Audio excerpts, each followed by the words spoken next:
Notre invité en plateau, Pierre-Narcisse Hendrick Wadio, bonjour. Bonjour. Merci d'être sur France 24. Vous êtes directeur de cabinet d'Henri Conan-Bédier. Vous êtes porte-parole du PDCI RDA. Il y a beaucoup de mystères autour de cette rencontre. Il n'y a pas eu de déclaration. On n'a pas eu d'image à vous montrer. Est-ce qu'on peut savoir ce que se sont dit Henri Conan-Bédier et Laurent Gbagbo? Oui, je ne suis pas d'avis avec vous pour dire qu'il y a eu un mystère, puisque la rencontre a été sanctionnée par un communiqué final. Je pense que le communiqué final résume tout. Et pour ceux qui savent lire entre les lignes, on dénote que c'était une rencontre fraternelle et les deux anciens chefs de l'État ont pu aborder les grandes questions de la vie de la nation. Donc, soyez rassurés, il y a eu une préoccupation qui a été formulée et les deux chefs de l'État, anciens chefs de l'État, ont ressenti le besoin d'apporter un éclairage à l'opinion nationale et internationale à travers ce communiqué. On va parler en détail de ce communiqué d'abord. Qui est à l'origine de cette rencontre? Est-ce que c'est l'ancien président Henri Conan-Bédier? C'est l'expression d'une volonté conjointe des deux chefs d'État. Vous soulignez surtout la réconciliation nationale. Il y a encore du travail. Est-ce que, selon vous, il y a eu des progrès qui ont été faits depuis 2011? Des progrès, mais très timides. Et on avait espéré que la réconciliation nationale, dès la mise en place de la CDVR, allait être un élément catalyseur du rapprochement entre les Ivoiriens. Cependant, à ce jour, nous notons, comme le communiqué le laisse transparaître, des problèmes graves persistent, à savoir le recul des acquis démocratiques, plutôt des atteintes aux acquis démocratiques, et l'emprisonnement de certains leaders politiques et certains militaires, et le maintien en exil de certaines personnalités politiques. C'est autant de choses qui nous préoccupent. Et comme vous l'avez indiqué, à l'approche de l'élection présidentielle de 2020, ces questions méritent d'être appelées et traitées. On va essayer de lire entre les lignes. Vous le disiez dans le texte, les deux présidents disent regretter les atteintes portées contre les acquis démocratiques dans le pays et appellent notamment au respect de l'autonomie de fonctionnement des partis politiques et à la fin de l'ingérence du pouvoir exécutif. C'est clairement une attaque coordonnée contre l'actuel président Alassane Ouattara. Oh, c'est une faiblesse de notre système démocratique qui fait qu'aujourd'hui, les partis politiques qui sont là ne bénéficient pas des protections qu'il faut du point de vue du droit. Mais c'est Alassane Ouattara qui est à la tête du pays.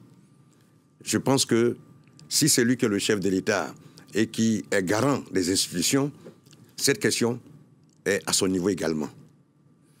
Qu'est-ce qui unit Laurent Gbagbo et Henri Conan-Bédier? La réforme de la commission électorale? Qu'est-ce qui les unit? Plutôt qu'est-ce qui les préoccupe en tant que démocrates et républicains? C'est de veiller à l'intérêt du peuple de Côte d'Ivoire.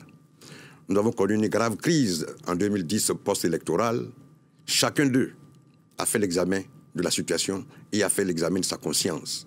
Et tous les deux ont décidé de se préoccuper de ce que peut être la paix sociale en Côte d'Ivoire. C'est fort donc de cela, comme vous le disiez vous-même tout à l'heure, la réconciliation nationale est un préalable à la vie paisible et harmonieuse entre toutes les composantes de notre nation.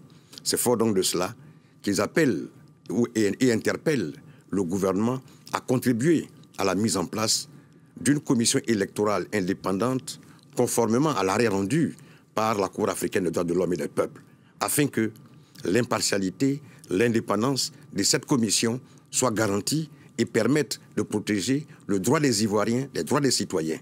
Ça veut dire qu'il y a des préoccupations communes entre vos deux partis, entre le parti de Henri Conan-Bédier et celui de Laurent Gbagbo. Vous ne parlez pas d'alliance pour l'instant? Non, nous parlons de rapprochement. On peut parler de sur des rapprochement. valeurs républicaines. Vous parlez de rapprochement. Rapprochement pour traiter les grandes questions de la vie de la nation. Il va sans dire que dès lors que vous êtes d'accord sur une approche, sur une démarche pour aller à la réconciliation nationale, la question d'alliance peut être traitée du jour au lendemain comme un élément d'accompagnement. Il y a donc un rapprochement, c'est ce que vous dites aujourd'hui. Pourtant, en 2011, Henri Conan-Bédier disait que Laurent Gbagbo il était indigne de la fonction présidentielle. Aujourd'hui, donc, il y a ce rapprochement. Qu'est-ce qui a changé entre-temps?